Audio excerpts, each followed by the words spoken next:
Okay, let's start. So first of all, I want to thank you all for being here. It's awesome to see a lot of people interested in the future or not of AI. Today I will focus a little on AutoGen and how to enhance LLM apps through multi-agent conversations. So starting by introducing myself, my name is Francisco Gaspar. I'm a software engineer at xgeeks and also a part-time AI enthusiast. So today I will start with what is an agent. I will start with the more basic things, how it works, and I will give you a simple example of it. Then I will move to explain AutoGen, the type of agents that they have, some use cases, and also the pros and cons. And in the end, I will present to you a cool demo, or I hope so, it's cool, using AutoGen and some cool models. So, what is an agent? Sure, it's not the FBI one we want. So, AI agent is basically an AI system that uses the LLM as the core computational engine to generate more than just text. It's able to conduct conversations, complete tasks, have some reasoning, execute custom functions, and doing all of this while demonstrating some degree of autonomous behavior. So with prompts that encode personas, instructions, permissions, and context, we can shape the agent's response and actions. In order to have the agent be as much of autonomous as possible, we can give him knowledge, memory, and some access to external tools. So this is a simple example of what the agent can do. So we can have a prompt saying, what's the weather for Alex? We call these agents. These agents have some access to tools like a weather API. And we will call the weather API with saying that the location is Alex. The weather API does not find a city with that name, so we give back an error, and the agent, with the knowledge that he can fix that and change it back to Lisbon, and the weather API now understands the request, and the agent can send back to the user the right response. This is just a simple example. Tools like the LangChain also uses agents. You can watch the previous talks on LangChain. They talk about it. It's pretty cool. So now, what is AutoGen? So how many of you have already heard about AutoGen? Almost everyone. I think my work is done here almost. So the perfect scenario is like having all the agents running in the same direction. We don't want some like these ones like very lost. It's not fun. So the AutoGen is basically a framework that enables the development of applications using multiple agents. These agents can have conversations between each other to solve tasks, and they can be customized through system message and allow also the human precipitation on this.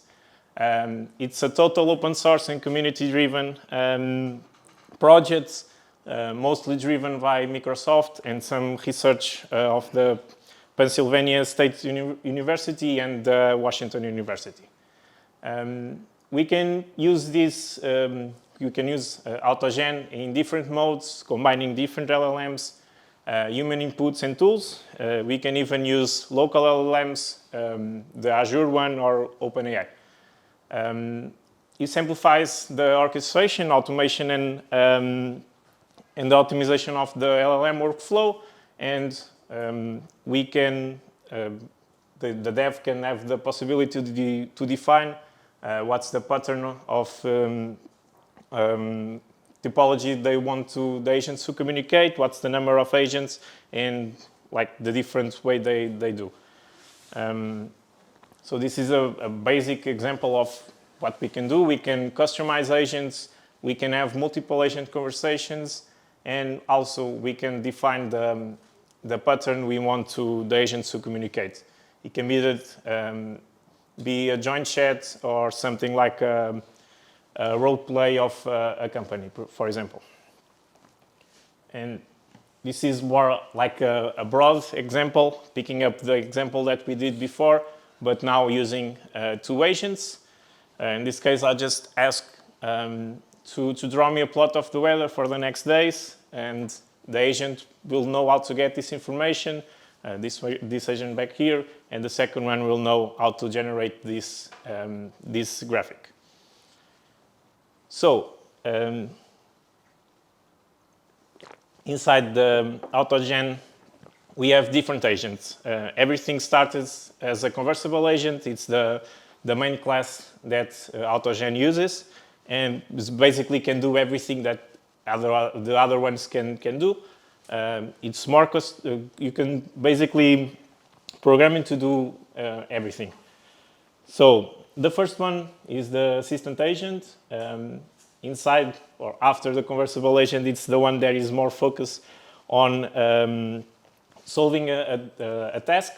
It's more designed to suggest Python code and to give feedback to other agents. Even after that, we have the retrieve assistant agent that is used with another agent more below that have the role to retrieve data from the prompt. We have the other agent that will give context to him, and he'll know how to find that information. Then we have the compressible agent. It's basically the same as the assistant agent. The only difference is a little tag that will let the agent compress message in order to reduce the number of tokens. Then we have something pretty new. So everyone heard about the OpenAI GPTs, the new GPTs. Okay, a lot of you guys, nice. This is actually the agent that is able to communicate with them, and we can use it in our code. Still have a lot of things to do. It doesn't have access to image generation yet, but we can use this agent to access knowledge that we have on the assistant on GPT OpenAI. So it's cool. After that, we have the more common one, the user proxy. This one is actually responsible for the hard work. It's the one that executes and provide feedback to agents. It's also the agent that is controlled by the user if we want to. Then we have the math user. It's like same thing, but more focus on problem solving with math. The retrieve user, like I said before, uses the one on top or give information based on the config that we send to him. We can send him files. We can connect him with a vector database, and he's able to add the context to the prompt to let the other retrieve assistant agent get it. The text analyzer, it says basically what's in the name. He analyzes the text and improves it. Then we have the teachable agent. This agent is like a memory for you, so you can use it to say, for example, that you really like ice cream, chocolate ice cream, and the agent will get that information, save it in the vector database, and later if you ask what ice cream I like, he can say back to you that you like chocolate. He also uses the agent above to improve those facts. In the end, the last two, the first one will actually be used in the demo. Uses the new GPT-4 vision to analyze an image, and the Lava agent is the same, but instead of the GPT-4 vision, it uses the Lava agent. So with these two models, we can send him, for example, an image of a dog, and he can send us back what type of race the dog is. So, okay, I said to you the agent types, I said everything, but like what really I can use it for. So here are some examples. We actually have the QR code to the AutoGen website. It's pretty cool. He has a lot of code that you can get and execute yourself. We have a lot of examples. We can, for example, do code generation, execution, and debugging. We can have a simple chess game where the AutoGen is responsible for drawing the board, or even play with the player, or machine against machine. Yeah, we have, like, for example, the retrieve augmented chat. It's pretty cool. It uses the agents I talked before. And we can give him a lot of information, and he will be able to retrieve it. So, okay, there's a lot of things, but also pros and cons. So it's pretty easy to assign function and prompts to specifications. We can really tune them to do what we want. The agents are pretty smart. They can reflect on the results and provide feedback, and they can role play complete organizations. So we can give them like a role of product manager, product owner, devs, QA, and you will be able to define a flow to work. Also, it's hard to get the roles and number of agents right. It's very expensive in testing and scaling, trust me, I know. With the combination of these two, we can make our pockets empty. So the number of roles, it's tricky. The number of agents is also tricky. So we need to think a lot. We start basic and then we move on. So it's difficult to debug. And in the end, the memory management is also hard, because we need to keep in mind that every time an agent talks to each other, they are spending they are making a request to LLM. So now through the demo, let's see if everything works. So the main use case that I'll be doing is basically we have 4 different agents. One agent will generate an image based on the prompt that I send him. I will show you after this. Then we have another agent that will get the data from Wikipedia. We have another agent that will pick up both the description and the image generated by the DALL-E model, and will pick up and change the little mock-up that I have. So I have this image of a website, and basically what I'm going to do based on the prompts that I send him is get the description and the image, and basically replace this image with the result. So I also did not mention before, but to help with the costs, AutoGen also uses Sketch. So it's pretty cool. If you already made everything work fine, now I will just demonstrate. Don't worry, I will still be doing something live, so you guys have to wait while I spend some money. But we can see here that with the basic prompt, I just said that generate me an image of a dog playing with the ball. We can hopefully see it here. So pretty cool DALL-E image. After that, get the description of the dog from Wikipedia. We can see that the assistant agent, in this case the Wikipedia agent, was able to say that I need to install this package to work. Give me some Python code. The user proxy executed the code. He actually failed. So give us an error saying the current user agent is not sufficient. We send it back to the assistant agent, and the assistant agent understands the error and updated the code with the new version. And in the end, he was able to get the description of a dog, a lot of this, and we can see it in the end. Actually, to help, I just trimmed some part of it to not show it at all. So everything is fine. I just type exit, and we'll move on to the next prompt. That is the one that actually picks up all the information, and we'll put it in a HTML file. So in this case, I will copy myself the code, but we can actually have the agent save it itself for you. You can even use it as introduce a custom function or try to have the LLM save it for you. And we hope to see some cool results. How many of you think this actually works? Okay.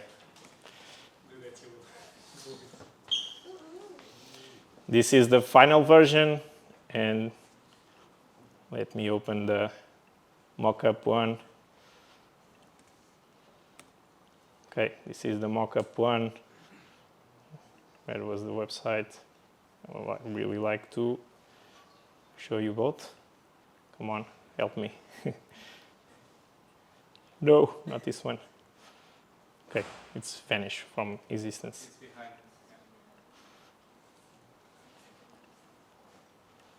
I'm really trying, guys, sorry. Come on, it's here. No, the other one vanished. Okay, but you got the point. So actually I saw that in the mockup, for example, the buttons are across the card. So I'm able to give some feedback back to the agents and saying that information. So I will just say, make the buttons occupy all the card. So this is live. It's cool to spend money. We are just waiting on the reply from the agents. Hopefully everything works fine. It's really dark outside. But it did some live debugging there with this error, and just like that did again. So that's impressive.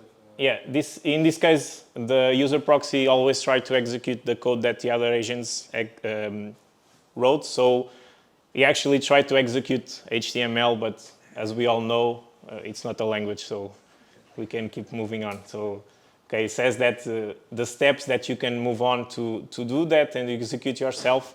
This is a common behavior when he's not capable of executing the things. He just say to you what you have to do it yourself. Yeah, I mean even like the step before with the en with the lang there. So there was something missing, and then it was correcting it by itself. So. Yeah, it's pretty cool. So let's hope that this new code fix our issue. So coming back, not here, open again. Okay, so the buttons it's complete. So yeah, I think this completes my presentation. Feel free to reach me on LinkedIn on the QR code. If you have any questions, I'm here right now or later. Feel free.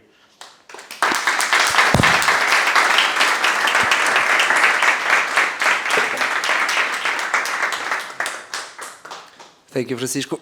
Sorry. Do you have one, Martin? Yeah. I saw your hand. Be friendly, please. So you said it is quite costly. So where are you running it? So it was not locally then, or? Right now I'm using the OpenAI models. Yeah, but like on your laptop or somewhere in the cloud, or? Yeah, he can make the call to the OpenAI. I just need to give him the key. Okay. So this. And on your laptop, is it quite resource intensive or something, or no? Is it? So it's just like API calls. Yeah, that's it. It's easy. Okay.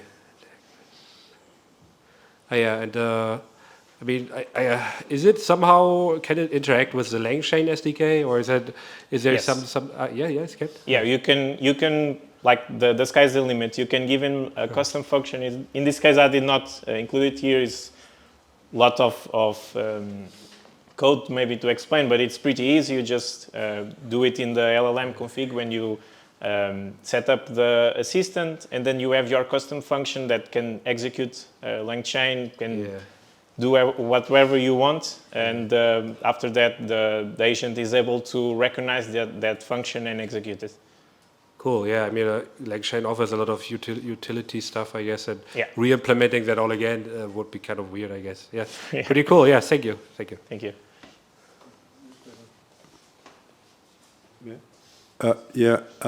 If it's such a costly operation, how do you get income being open source model?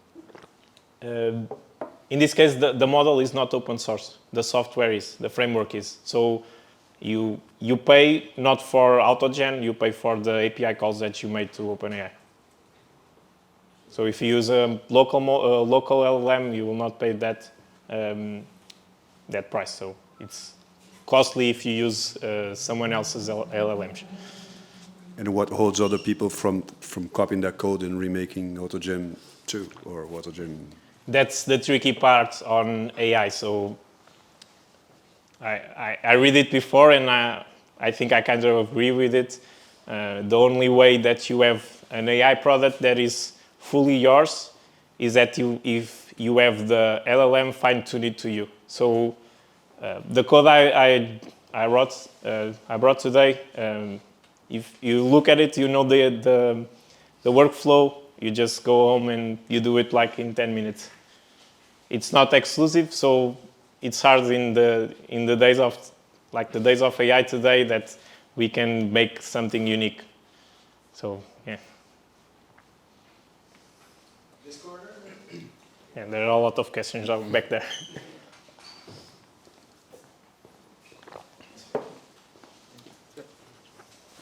Yeah, just a quick question. Have you tried to use it on a locally stored, like a locally stored model, like an open source model that you run locally and then use these agents on? Yeah, not yet. I tried to, but my Mac doesn't have any NVIDIA driver, so it's kind of tricky to make it work on this Mac.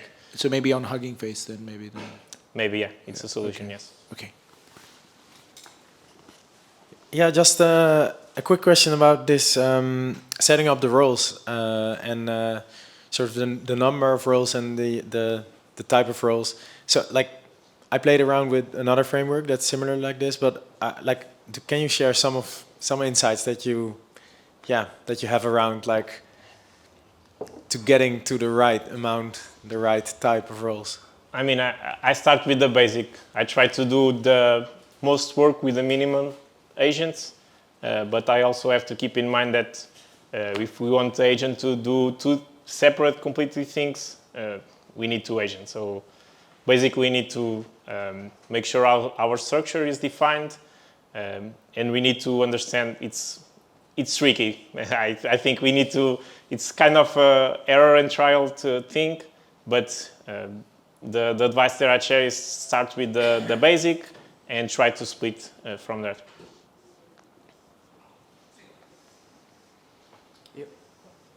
Thank you so much. Maybe a similar question around the role of the hierarchy in some of the chats, like having like the manager, then maybe like the code monkey at the bottom, and then does that improve maybe the quality of the output, and then also how does it impact the cost, right? Is that like multiply or the API calls back and forth between the manager and the worker? Yeah. So regarding the roles, yes, it improves because each agent he knows his role, so we specify to do that thing. And it's better off doing one thing than trying to find everything that he's trying to do. The other question, sorry? Just around like the cost of having the hierarchy product. I'm assuming this was a multiple of like API calls when you have that much back and forth of like communication across agents. Or how does that scale sort of API call wise or cost wise when you do that? Yeah, we need to keep in mind that each time the agents talk with each other, they are spending an LLM call. So yeah, if you have a lot of agents, that will be exponential. So on the cost. Thank you. Thank you. Hi. So now the agents that you had there. So one was for interacting with text. The other one loads websites. You can generate images, and also you can write and run Python code, right? Yeah. Have you ever tried with something that can run, like, say, AWS CLI?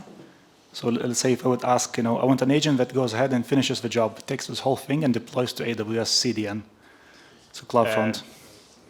Just to, go. to stop you right there, that with just one agent is practically impossible. It doesn't have all the context to know how to understand, execute, deploy. So we can see at least 3 roles here. I'll try with some more complex things. It's tricky because if we have the agents doing more complex things, it can become a limitation of the LLM that we are using. More on that, like the fine-tune LLM is probably the best way. If we have an LLM that can know how to decode like YAML files, for example, know how to deploy. If you have all that steps, you can train a model to do that. If you have that, it's probably the best you can have.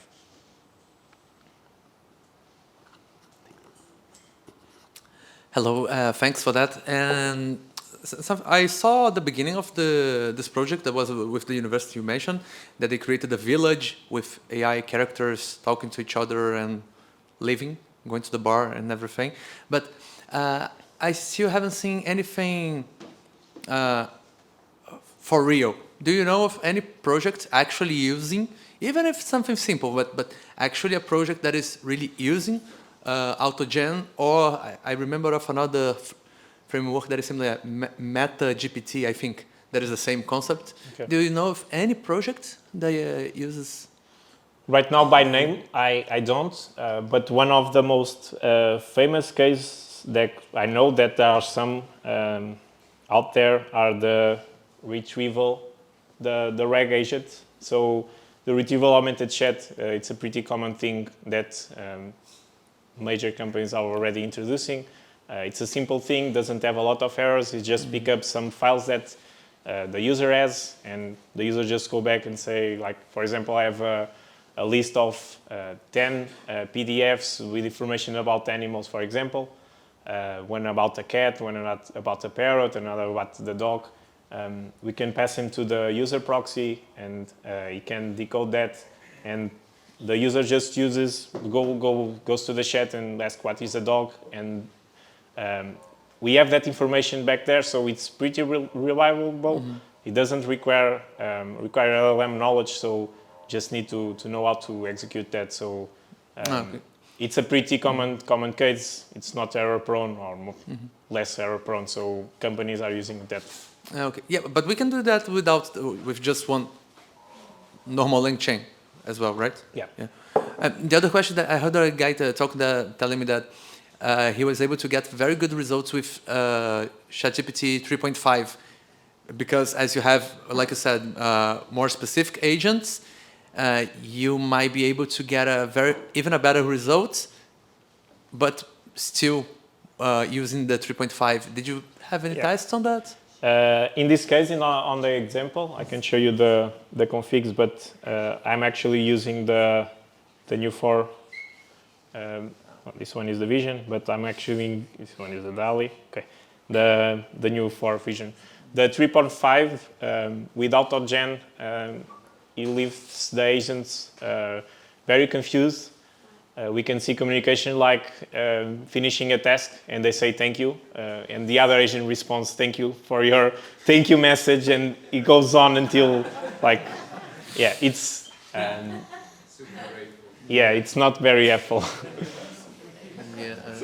Okay, yeah, I've been working with a lot of agents to research the web, and the same report using GPT-4 was costing like $5. Yeah. And with GPT 3.5 Turbo, 10 cents. Yeah. So I'm allowing for the errors, and then I run again because it's still better. You should try the new version of 4. It's less expensive than the 4. So this is like, I think it's a 4 turbo. The turbo, yeah. Yeah, it's less expensive than the 4. I'm not sure about the comparison about the 3.5, but it doesn't spend a lot. So yeah, Thanks. if you use the 4, it's very expensive. Just a quick question. How long did it take you to make this example working, like from 0 to? I mean, like the code, probably 10 minutes. The prompt engineering, more like 2-3 hours maybe. because it's very fine-tuned, and if we do not send him the right information, the agent can get very confused. Even like, for example, I have a bug on this part that I said to get a description of a dog from Wikipedia, and what he was trying to do is get a description of do from Wikipedia instead of dog. So, yeah, it was fun. Okay, and you mentioned about when the agents get stuck in the infinite loop. Yeah. Is there any way, is it just for debugging you can find that, or is there any way to address that systematically? Yeah, if we don't want to the agents to get stuck, don't use 3.5. It's the best thing I can say to you. You can also give him some information on the prompt, and you can also use this terminated message that the user proxy have, and basically you can give him the system message that he said when he thinks the task is resolved, just reply terminate, and basically with this function the flow is cut. Okay, thanks.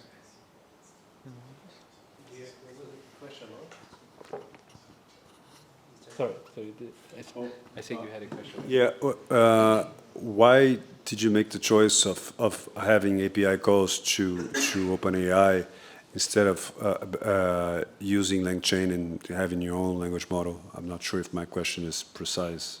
Yeah, actually, it's just because it's more easier. I have to set up the LLM. I need to have a more powerful computer. Not that this one is not powerful, but for LLM, we need something with more power, and it's not worth it to do it local LLM for this example. If it's something more professional, probably I will have a local one. It reduces the cost, and it's better. Thank you. Just, I'm more like a TypeScript guy. Do you know if they are doing TypeScript as well, the TypeScript SDK, like LangChain does? Do you know that? I think they are trying to bring it to C#, but not yet. I think for TypeScript it doesn't have. It would be a shame. Yeah. Okay, thank you. And thanks again for the talk. Actually, I wrote. I think there is a guy that have an issue open on the AutoGen that I think he tried to implement it using TypeScript and JavaScript. So you can take a look. I'm not sure if it's already approved by the people of the community, but it's there. You can give it a try. Thank you.